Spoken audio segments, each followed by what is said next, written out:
3교시 시작하도록 하겠습니다. 업무 범위입니다. 업무 범위. 인터넷 표시 광고 모니터링 했죠. 업무 범위 105페이지, 기본수 105페이지. 먼저 업무 지역 범위, 이 부분은 시험에 잘 안 나오기는 합니다. 법인, 공인중개사인 개업공개사 전국이고요. 부칙개공. 부칙개공은 옛날 복덕방 하던 분들 자격증 없이 시도입니다. 시도 원칙. 다만 부칙개공도 정보망에 가입하고 그 정보망을 이용하여 중개행위를 하는 경우에는 그 정보망에 공개된 물건에 한하여 업무지역 바깥에 있는 것도 가능합니다. 즉 전국적으로 가능합니다. 이 부칙개공이 업무지역 범위를 위반하면 6월 이하의 업무정지인데 이거는 2006년 이후 지금까지 출제되지는 않았습니다. 부칙개공이라는 말 들어가는 것은 시험에는 거의 안 나옵니다. 최근 15년간 시험에 나오지 않았다고요? 자, 이제 겸업제한, 이게 중요하죠. 겸업제한. 겸업제한은 시험에 나올 확률 95% 이상입니다. 겸업제한인데요. 겸업을 제한한 이유는 뭐냐 하면 개인은 겸업제한이 없습니다. 법인은 6개만 겸업할 수 있는데요. 어떤 분이 그런 질문을 하더라고요. 법인은 회사잖아요. 회사 차리려고 하면 돈도 더 많이 있어야 되고 훨씬 더 까다로운데 자본금도 많이 있어야 되고요. 개인은 자본금 필요 없죠. 근데 왜 법인에겐 더 많이 일을 하도록 해야 되는데 못하게 하느냐 이런 질문을 하시던데요. 그 이유는 시험에 안 나옵니다만은 외국 대형 법인의 우리나라 진출을 막기 위한 조치입니다. 즉 골목상권을 보호하기 위한 조치입니다. 자, 개인은 겸업제한이 없는데 단 부칙개공은 경공매 매수 신청 내리는 안 됩니다. 자, 법인인 개업공개사는 상업용 건축물 및 주택의 임대 관리는 가능한데 임대업은 안 됩니다. 임대업. 돈 되는 거는 못하게 하고 있습니다. 돈 안 되는 것만 할 수 있습니다. 그래서 지금 우리나라는 외국의 대형 법인이 없잖아요. 외국은 홍콩이나 미국, 캐나다, 뭐 유럽, 호주 이런 나라들은 그 나라에서 가장 큰, 우리나라 같으면 예를 들면 삼성전자 이런 가장 큰 회사가 중개법인입니다. 근데 지금 우리나라는 이름만 들으면 알 수 있는 큰 중개법인은 없습니다. 왜냐하면 돈 되는 걸 못하게 하기 때문에 들어오기가 쉽지 않다는 이야기입니다. 그래서 임대업은 안 되고 임대 관리 대행만 할 수 있습니다. 월세 대신 받아주고 청소 잘하는지 이런 거 제가 관리 대행 이거 하는데 다가구 주택 19세대가 거주하도록 되어 있는 다가구 주택 한 달에 20만 원 받았어요. 관리 대행하고 그 월세 같은 거 대신 받아줘야 되는데 굉장히 힘들어요. 20만 원 받는 게 돈 안 된다는 이야기입니다. 임대업을 하면 방 한 칸만 임대해도 월세 뭐 한 40만 원 가까이 대부분 받죠. 지금 월세는 서울이든 비수도권이든 거의 차이가 별로 없습니다. 월세는 뭐 전국적으로 최소한 20만 원 이상은 다 하고요. 서울도 한 40만 원대더라고요. 우리 학원 옆에 여기 보니까 물어보니까 43만 원, 42만 원 이렇다 하더라고요. 원룸.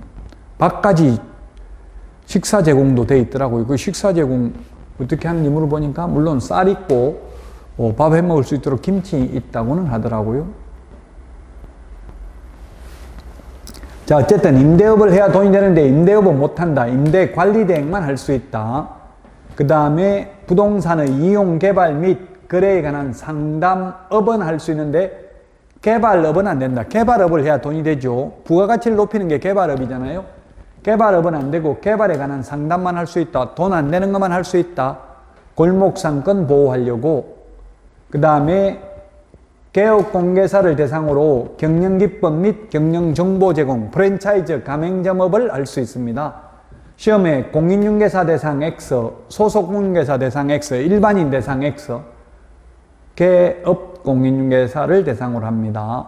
그 다음에 주택 상가 분양대행 가능한데 분양업은 안 됩니다. 자기가 지어서 분양하는 건 안 되고 남이 지어놓은 거 분양 대행하는 것만 가능합니다. 분양 대행 수수료는 100만 원부터 500만 원 정도 밖에 못 받습니다. 근데 분양업을 하면 분양만 잘 되면 50% 남는다 하더라고요. 그래서 보통 그 건설회사에서는 분양이 너무 잘 되면 그 분양가 산정한 임원들 잘린대요. 약간 미분양 나는 게 오히려 더 좋다고요. 50%만 분양돼버리면 이미 이 원가는 다 만회했기 때문에 그렇죠. 한 60% 정도 분양되고 나머지는 미분양되는 게 더 좋다는 이야기입니다. 100% 분양돼버리면 분양가가 너무 낮다는 이야기죠. 물론 지금은 뭐 분양가 상한제 적용되는 지역의 경우는 마음대로 분양가를 올릴 수는 없습니다만은 지금 요즘 보니까 분양가가 비싼 곳은 미분양이 많이 나고요. 지금도 뭐 부동산 경기 하락하고 있다고 하지만 84제곱미터 수도권에서 보니까 한 4억 원대까지 5억 안 되는 거 분양가 4억대까지는 분양 잘 되더라고요. 근데 한 8억 넘는 거는 서울에서도 10억 넘는 거는 분양이 잘 안 되더라고요. 보니까 분양가 상한제 적용 안 받는 것은 주변 시세보다 오히려 더 비싸니까 그렇겠죠. 자, 어쨌든 분양 대행은 가능한데 분양업은 안 되고요. 토지 분양 대행은 안 됩니다. 주택 상가 분양 대행만 가능합니다. 그 다음에 도배, 이사업체 소개 등 주거 이전에 부수되는 용역 알선업은 할 수 있는데 용역업은 안 됩니다. 도배업 안 됩니다. 용역 알선업은 됩니다. 용역이라는 건 노무를 제공하는 것, 서비스를 제공하는 것, 즉 이삿짐 센터 직접 운영하는 건 안 되고 이삿짐 센터 소개시키는 것만 됩니다. 이삿짐 센터 직접 운영하면 50% 남는다 하더라고요. 근데 이삿짐 센터 소개하면은 제가 해보니까 한 2만원, 3만원, 5만원 최대 이 정도 주더라고요. 돈 안 되죠. 그 돈 안 되는 것만 할 수 있다.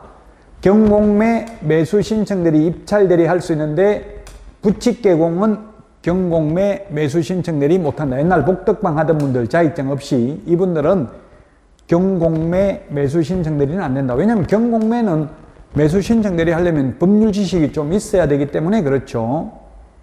자, 이 경매 부동산에 대한 매수 신청들이 입찰들이 하려면 법원에 등록하고 그 감독을 받아야 됩니다. 이런 겸업을 하고 받는 수수료는 중개보수가 아니기 때문에 0.9% 초과해서 받아도 됩니다. 컨설팅 수수료 많이 받아도 법 위반 아닙니다. 분양 대행 수수료 MGM 많이 받아도 법 위반 아닙니다. 자, 요거 시험에 거의 해마다 출제되고요. 다음은 고용인입니다. 109페이지 고용인인데 고용인은 직원이고 고용자는 사장입니다. 자, 두 가지가 있죠. 자격증 따가지고 취직하면 소속공인회사, 자격증 없이 취직하면 중개보조원입니다. 자격증을 취득한 소속공인회사는 중개 업무를 할 수도 있고 보조할 수 있습니다. 근데 중개보조원은 현장 안내, 일반 서무 등 단순한 업무 보조만 할 수 있고 중개 업무는 못합니다. 둘 다 소속공인회사나 중개보조원이나 고용을 한 때에는 업무 개시 전에 고용신고해야 되고요. 고용관계가 종료된 때에는 사후 10일 이내에 신고해야 됩니다. 고용인 인원수 제한은 없습니다. 직원을 100명 두어도 되고 1명도 안 두고 사장 혼자 해도 됩니다. 자, 소속 공인회사는 업무상 책임인데요. 민사, 형사, 행정상 책임이 있는데 잘못한 직원은 모든 책임이 있습니다. 민사, 형사, 행정상 책임이 있고요. 그리고 그를 고용한 사장인, 개업공개사도 부진적 연대채무를 진다. 직원 잘못으로 손님에게 재산상 손해를 입혔으면 사장은 자기 잘못 없어도 손해배상을 해야 됩니다. 좌동은 즉 보조원이나 소속공개사 동일하다, 똑같다는 이야기입니다. 형사상 책임인데 직원 잘못했을 경우 사장에게도 벌금을 부과할 수 있는데 요거는 과실책임입니다. 과실책임. 사장인 개업공개사에게도 그 위반 행위를 방지하기 위하여 상당한 주의와 감독을 게을리한 경우에만 양벌규정에 의해서 벌금을 받고 게을리하지 않았다면 양벌규정에 의해서 벌금을 받지 않습니다. 양벌규정이라는 것은 양쪽을 다 벌하는 거죠. 직원 잘못했는데 사장도 벌하는 게 양벌규정입니다. 사장이 잘못했으면 사장만 벌받고 직원은 벌받지 않습니다. 자, 그 다음에 소속 공인중개사는 미리 실무교육 받아야 되고요. 취직하려면. 여러분들 그래서 자격증 취득하면 개업을 하거나 취직하려면 실무교육 받고 장롱면허로 계속 가지고 있으려면 실무교육 받을 필요 없죠. 직무교육도 취직을 할 사람만 받으면 됩니다. 자격증 없는 사람은 직무, 자격증 있는 사람은 실무교육 받아야 됩니다. 앞에서 교육제도 했죠, 지난주에. 소속 공인중개사는 자격 취소, 자격증 기처분을 받을 수 있지만 보조원은 행정처분 대상 아니고요. 그 다음에 가태료 처분. 소속 공인중개사는 자격 취소되는데 자격증 7일 이내 미반납하면 100만 원 이하의 가태료. 중개보조원은 가태료 대상이 아닙니다. 자, 그 다음에 공인중개사법상 소속 공인중개사는 계약서 확인설명서에 서명 및 날인해야 됩니다. 당해물을 한 경우. 모든 소속 공인중개사가 다 하는 것이 아니라 그 업무를 수행한 소속 공인중개사만 서명 및 날인하면 됩니다. 자, 그 다음에 소속 공인중개사는 인장 등록해야 됩니다. 보조원은 서명 날인 의무도 없고 인장 등록 의무도 없습니다. 그 다음에 소속 공인중개사는 분사무소, 자기가 근무하고 있는 회사 분사무소 책임자 될 수 있습니다. 보조원은 불가능합니다. 그 다음에 실거래가 가격 신고, 부동산 거래 신고서 제출 대행을 소속 공인중개사는 할 수 있습니다. 중개보조원은 제출 대행할 수 없습니다. 자, 그 다음에 인장 등록 보도록 하겠습니다. 인장 등록이라는 것은 도장, 계약서 확인설명서에 찍을 도장을 이 도장을 계약서에 앞으로 찍을 겁니다 하고 미리 도장 찍어서 제출하는 것을 인장 등록이라고 합니다. 인장 등록은 법인의 경우는 상업등기규칙에 의해서 신고한 법인의 인장입니다. 법인의 대표자 인장이 아니라 대표자 자연인 인장이 아니라 법인의 인장을 등록해야 되고요. 분사무소는 법인의 대표자가 보증하는 인장을 등록할 수도 있고 주된 사무소 도장을 가져다 쓸 수도 있습니다. 개인의 경우에는 7mm 이상 30mm 이내의 실명 도장이면 됩니다. 아바타, 닉네임, 예명, 가명은 안 됩니다. 등록관청에 등록을 하고요. 등록 방법은 법인의 경우 인감증명서 제출로 가름하고 개인의 경우 인장 등록 신고서를 제출하면 됩니다. 인장 등록 신고서 제출하면 된다. 등록인장 변경 등록은 7일 이내 변경 등록합니다. 7일 이내, 사후 7일 이내 변경 등록하면 됩니다. 저한테 수업을 듣고 현업에 있는 분들 연락을 많이 하십니다. 근데 어떤 분, 저한테 수업 듣던 분, 일요일날 연락이 왔더라고요. 등록 인장을 분실했는데 지금 계약서 써야 되는데 어떻게 해야 됩니까? 도장 없는데. 등록 안 된 인장을 사용하면 업무 정지인데 어떻게 할까요? 묻던데. 그래서 제가 새로운 도장으로 사용하고 내일 월요일날 가서 인장 등록을 하십시오. 그거 안 했다고 업무정지 뭐 한다면은 방법이 없잖아요. 업무정지 당하더라도 계약을 해야 되겠죠. 지금 등록 인장 없으므로 오늘 계약 안 됩니다. 내일 계약합시다 하면 손님이 내일 오냐고요. 내일 안 올 수도 있으니까. 시험에 나오면 그렇게 하면 안 되겠죠. 반드시 변경 등록한 후 사용을 해야 됩니다. 근데 일요일날 인장 등록하러 갈 수도 없겠죠.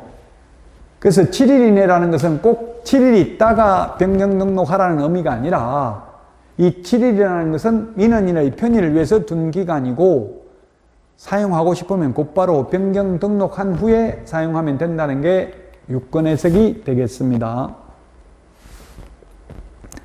자, 휴업, 폐업입니다. 3월 초가 휴업 신고, 그 다음에 폐업 신고 다 미리 신고해야 되고 등록증 반납해야 됩니다. 등록증 반납하러 가야 되니까 방문 신고만 가능하고 전자문서 안 됩니다. 모두 미리 신고입니다. 3월 초과입니다. 3월 이하 휴업하려면 신고할 필요 없습니다. 미리 신고고요.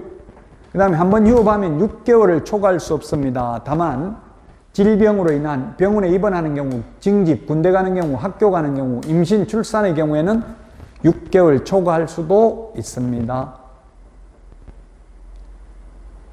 자, 그 다음에 재개신고인데요. 재개신고, 변경신고 역시 미리 해야 됩니다. 휴업, 폐업은 전자문서 안 되고 방문신고만 가능한데, 재개, 변경신고는 등록증 반납을 이미 돼 있는 상태니까 또 반납 안 하니까 방문신고해도 되고 전자문서도 가능합니다. 재개신고, 변경신고는. 그리고 휴폐업 신고 시 사업자 등록 휴폐업 신고도 같이 할 수 있다. 제가 폐업을 해보니까 등록관청에서 폐업하면서 줄 서가지고 폐업해 본 적은 없습니다. 근데 사업자 등록을 폐업하려고 하면 번호표 뽑아가지고 세무서에서 기다려야 됩니다. 그래서 이제 세무서에 안 가고 등록관청에서 사업자 등록 폐업할 수 있고, 반대로 세무서에 가서 중개사무소 개설 등록을 폐업할 수도 있습니다. 둘 중에 한 군데만 가면 된다는 이야기입니다. 민원인의 편의를 위해서 이렇게 바꿨죠. 자, 간판 철거입니다. 간판은 지체 없이 사유가 있으면 철거해야 되는데요. 철거 사유가 세 가지가 있습니다. 세 가지. 사무소 이전, 폐업, 등록 취소되면 간판 지체 없이 철거해야 되고요. 철거 안 하면 등록관청은 철거 명령을 했는데 따르지 않는 경우 행정 대집행법에 의해서 대집행할 수 있을 뿐이고요. 간판 철거 안 했다고 업무정지, 과태료 부과하지는 않습니다.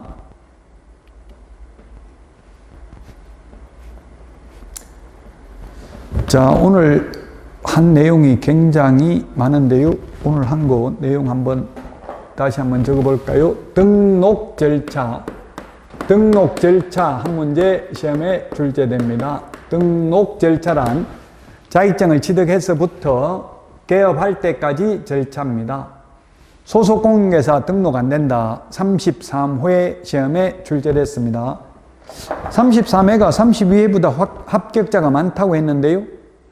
그 이유는 그 수험생들이 올리는 걸 보니까 그렇더라고요. 제가 그 여론조사를 해도 공법이 2차에서는 어려웠는데, 공법 세법이. 그러나 공인중개사법하고 등기법하고 나머지 과목이 상쇄해 주기 때문에 공인중개사법을 고득점 과목으로, 전략 과목으로 선택하신 분은 합격에 무리가 없었다.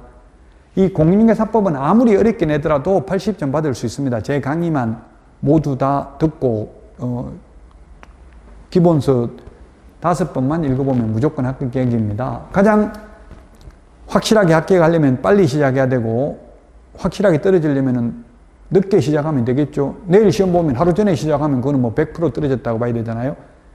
지금 2차 합격자 중에서 불합격한 비율이 거의 절반, 45%가 넘습니다. 2차만 봐가지고. 그래서 혹시 여러분 중에 2차만 응시하더라도 빨리 시작해야 됩니다. 늦게 시작하면 그만큼 위험률이 올라가는 거죠. 자, 그래서 등록 절차 시험에 한 문제 나오고요. 등록 절차가 있고요. 그 다음에 결격 사유가 있었습니다. 결격 사유, 개업을 하거나 취직할 수 없는 사유 12가지가 있었고요. 결격 사유, 오늘 한 내용입니다. 그 다음에 사무소입니다. 1등록 1사무소입니다. 사무소 하나밖에 안 됩니다. 그런데 예외적으로 법인의 경우 분사무소 둘 수 있습니다. 법인은 분사무소를 둘 수 있다. 단 분사무소는 주된 사무소가 속한 시군구를 제외한 시군구별로 설치하되 시군구별로 1개소를 초과할 수 없다. 분사무소 책임자는 원칙적으로 공인중개사이어야 한다. 다만 특수법인은 그러하지 아니하다. 책임자가 공인중개사일 필요 없다. 분사무소 설치 신고도 주된 사무소 등록관청이 하는데, 주된 사무소 등록관청은 분사무소 관할 시장 군수구청장에게 지체 없이 통보해야 됩니다. 분사무소 설치 사실을. 그래서 사무소 했고요. 그 다음에 사무소 중에서 공동사무소, 합동사무소가 있는데, 공동사무소는 업무 정지 기간 중에는 안 된다. 공동으로 사무소를 사용하려면 그 사무소를 사용할 권리가 있는 다른 개업 공인중개사의 사용 승낙서가 있어야 된다. 그 다음에 사무소 이전 신고입니다. 이전 신고. 사무소 이전 신고 사후 10일 이내에 이전 후 등록관청에 신고해야 됩니다. 신고를 받은 이전 후 등록관청은 처리기간은 7일 이내입니다. 왜 처리기간이 7일 이내냐 하면은 결격 사유에 해당되는지 여부를 확인해야 되는데 걸리는 시간이 7일이기 때문에 7일 이내에 등록증을 재교부입니다. 관할구역 밖으로 옮기면, 관할구역 안에서 옮겼을 때는 원칙적으로 재교부, 예외적으로 등록증의 기재사항을 변경하여 교부할 수 있습니다. 자, 그 다음에 또 뭘 했냐면 인장등록입니다. 인장등록.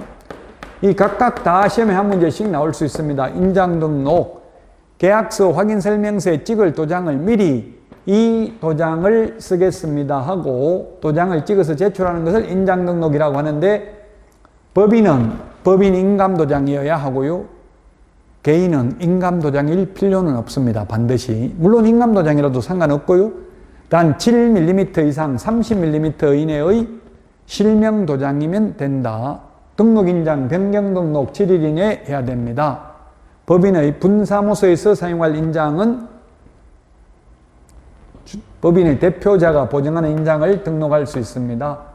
이전 신고 위반하면 100만 원 이하의 과태료, 그 다음에 인장 등록 위반하면 업무 정지 사유가 되겠습니다. 업무 정지 사유. 자, 그 다음에 휴업 신고, 폐업 신고. 휴업, 폐업 신고는 등록증을 반납해야 되니까 방문 신고만 가능하고 전자문서는 안 된다고 했습니다. 방문 신고만 가능하고 전자문서는 안 된다. 왜? 반납하러 가야 되니까. 그러나 재개신고, 변경신고, 변경신고는 방문신고도 가능하고 전자문서도 가능합니다. 왜냐하면 이미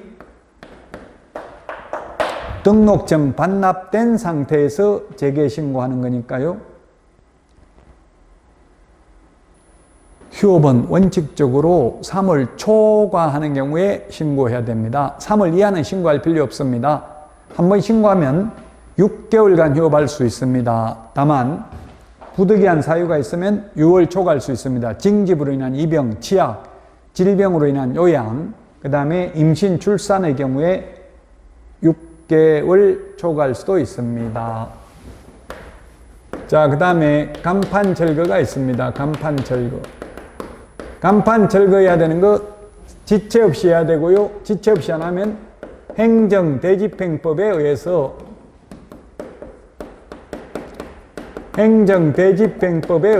대집행할 수 있습니다. 대집행할 뿐이지 과태료나 업무정지 처분 대상은 아닙니다. 자, 그 다음에 사무소 명칭입니다. 사무소 명칭. 사무소 명칭은 공인중개사 사무소 또는 부동산 중개라는 명칭을 사용해야 됩니다. 안 하면 100만 원 이하의 과태료고요. 5개 광고물이 간판이라고 했죠. 5개 광고물은 반드시 설치해야 되는 건 아닙니다. 다만 5개 광고물을 설치했을 때에는 성명은 반드시 기재해야 되고요. 5개 광고물에 연락처를 반드시 적어야 될 의무는 없습니다. 자, 그 다음에 광고에 대해서 했는데요.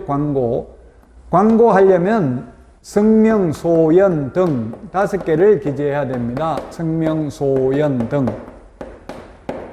성명, 개업공개사 성명, 사무소 명칭, 사무소 소재지, 연락처, 등록번호를 명시해야 됩니다.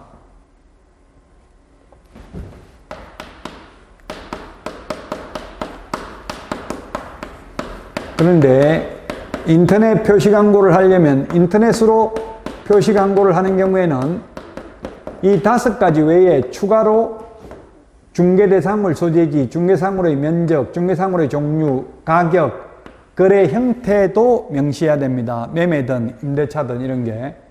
그 다음에 인터넷 표시 광고를 하면서 건축물인 경우에는 8가지를 추가로 더 명시해야 됩니다. 총사방 개개 입주관입니다. 개개 입주관. 총청수, 사용승인, 사용검사 받은 날, 방향, 방의 개수, 욕실 개수, 입주 가능일, 주차 대수, 관리비를 명시해야 되고요. 이런 것들을 위반하면 100만 원 이하의 과태료입니다. 광고라는 말이 붙는 것, 이게 모든 벌칙에 다 해당된다고 했죠. 허위매물, 미끼매물, 낚시매물, 가짜매물 올리면 500만 원 이하의 과태료, 개업공개사가 아닌 자가 광고하면 1년 이하의 징역이나 1000만 원 이하의 벌금, 그 다음에 시세에 부당한 영향을 미칠 목적으로 높은 가격으로 표시광고를 유도해서 개업공개사의 업무를 방해하면 3년 이하의 징역이나 3천만 원 이하의 벌금이 되겠습니다. 자, 그 다음에 표시광고 모니터링 했죠? 표시광고 모니터링. 표시광고 모니터링. 모니터링이라는 게 뭡니까? 모니터링. 모니터, 우리 컴퓨터 모니터 화면, 텔레비전 모니터 화면 지켜보고 있는 게 모니터링인데요. 감시, 감독, 뭐 이런 뜻인데, 관찰 이런 뜻인데 우리는 감시라고 봐야 되겠죠. 해석을 하기 애매하니까 법조문에 그냥 외래어인데 모니터링이라고 적혀져 있습니다. 허위매물 올리는지 지켜보는 거라고 했습니다. 모니터링은 기본 모니터링이 있고 수시 모니터링이 있습니다. 기본 모니터링은 분기별로 실시하는 게 기본 모니터링이고 수시 모니터링은 수시로 실시하는 게 수시 모니터링입니다. 기본 모니터링 계획서는 12월 31일까지 다음 연도 모니터링 계획서를 제출해야 되고요. 수시 모니터링은 수시로 필요한 경우 제출하고요. 그리고 나서 모니터링을 실시하고 모니터링이 완료되고 나면 국토교통부 장관에게 기본 모니터링은 30일 이내, 수시 모니터링은 15일 이내 국토교통부 장관에게 통보를 해야 됩니다. 그러면 통보받은 국토부 장관은 시도의사 및 등록관청에 조사 및 조치를 요구할 수 있고요. 조사 및 조치 요구를 받은 시도의사나 등록관청은 신속하게 조사 및 조치를 완료하고 10일 이내 그 결과를 국토교통부 장관에게 통보를 해야 됩니다. 자, 오늘 했던 내용 시험에 많이 나오는 내용입니다. 중요한 내용이죠. 자, 꿈을 이루고자 하는 용기만 있다면 모든 꿈은 이룰 수 있다. 여러분 이제 처음 공부 시작하는데요. 이 마음 끝까지 가지고 가시는 게 중요합니다. 수업도 끝까지 뭐 인터넷으로 수업을 들어도 학원 수업 듣는다 생각하시고 끝까지 그 정해진 루틴을 정해가지고 딱 정해진 시간에 강의 듣고 이렇게 해야 되지 듣다 안 듣다 이렇게 하면 리듬이 깨져가지고 굉장히 힘들어집니다. 그래서 딱 정해진 시간에 무조건 수업 알든 모르든 들어야 되고요. 나중에 지금은 오히려 모르는 걸 할 때는 쉽습니다. 듣고 있는 게. 근데 다 아는 것을 하는데도 처음 듣는 것처럼 계속 들어줘야만 끝까지 수업 들으면 거의 90% 이상 합격합니다. 지금 31%잖아요. 2차 합격률이. 학원 안 다니는 분들 다 포함해가지고 보니까 여자분들이 조금 합격률은 높더라고요. 응시 인원은 남자분이 높고요. 거의 여성분들이 한 52% 가까이 되고요. 남자분이 한 48% 거의 비슷합니다. 근데 응시 인원은 남자분이 한 51% 되고 여자분이 한 49% 정도 됩니다. 그래서 여자분들이 합격률이 높은 게 제가 판단할 때는 꼭 머리가 좋아서 라기보다는 오히려 순수하게 그냥 시키는 대로 강사들 시키는 대로 하기 때문에 합격률이 좀 높다고 봐요. 아무것도 모르기 때문에 건축물대장, 토지대장 이런 거 한 번도 안 봤기 때문에 여러분들 처음 공부하시면 이런 건축물대장, 토지대장, 등기사항증명서 이런 거 직접 공부 떼보고 공부를 하시라고 했죠. 그러면 훨씬 더 아마 도움이 될 겁니다. 여러분들 고생 많이 하셨고요.